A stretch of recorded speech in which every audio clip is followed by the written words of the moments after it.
Hello and welcome to another edition of QlikCentral.com. This is to continue the series around loading data and incremental load. Previous videos include sort of setting up the loop and storing the QVD. Now we're going to take the store of the QVD just one step further.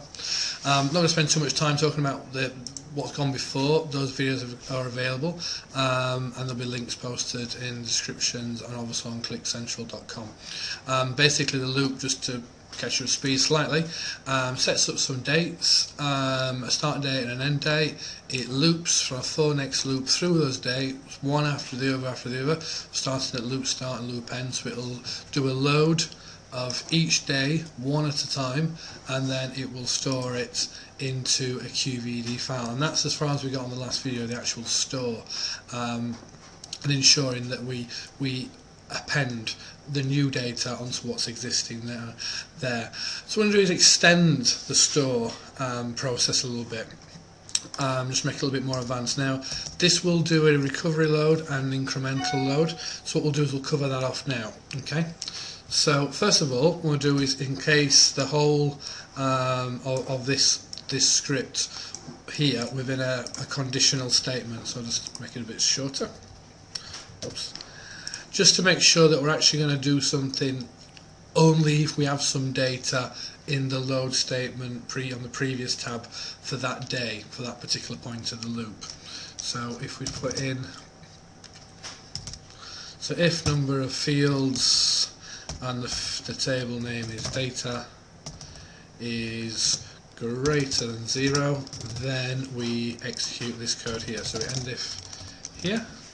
And let's make it all nice, neat and tidy. We type it in so we know that that's all contained within those two statements. Okay.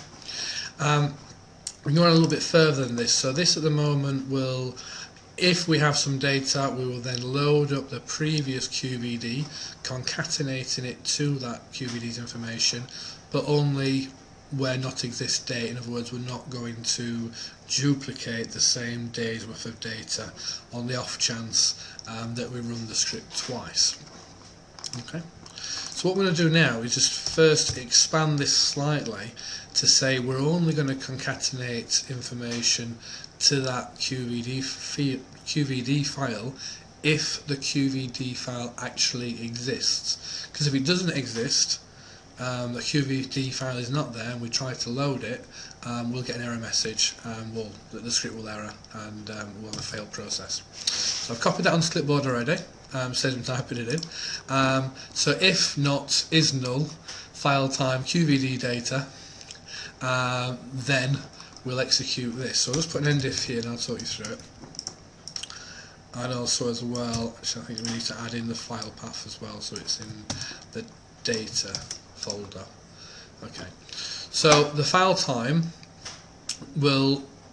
is a function that looks at that file, and basically it'll either be null or it'll be a value around the file time. I think it's when it's saved, I believe. But what we obviously want to make sure is it's not null.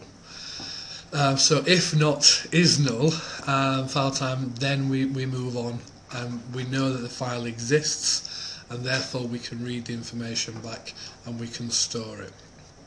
Okay. So what we'll do is we'll add some more code to this as well, because at the moment it's saving everything to data. So if we start at the beginning of the year, it'll do the first, second, third, it'll go all the way through all the months of the year. And we don't really want to do that. What I want to do is do the QVDs for January, February, March, April, May. So we'll quickly put that in here. We shall set up a variable. So we'll call it the QVD suffix, and we will borrow this, and we want it to be month, year. In fact, should we have it year, month? Well, that's probably better. Makes them nice and organised in the file. Put the brackets back there. Make the whole thing text. So that variable, when it brings back the 1st of January, that will say 2015 January, and so on and so forth. Okay.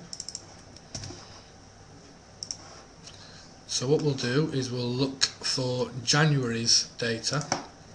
Now at the moment it's just bringing back data.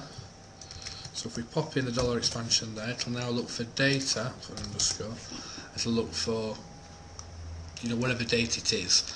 And then it's going to load from that and then store to that. So what we'll do is borrow the whole thing, pop it in there, and again in there. So, and it's in data, QVD suffix. Okay, so we'll open up the file where it's saving to. So in data, I've got a data QVD file. I don't have a for the months. And in the data file, I have data for whole of January right through to February of this year. Sorry, November last year, right through to February this year. So if we run the file, what it's going to do is check to see if it's null. If it is null, it'll skip this part because the file doesn't exist and go straight to here and store it. So that'll be the first day of the month. The next time it runs through the loop on the second day of the month, it'll say, does that monthly file exist? Yes, it does. So therefore, we're going to concatenate the data and then store it. Okay, so run this through. Hopefully it shouldn't take too long.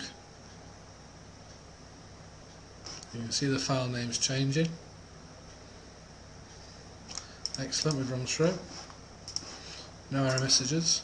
Now if we check the data table again, now we've got data for each QBD file, and that set it up. Okay, thanks for watching.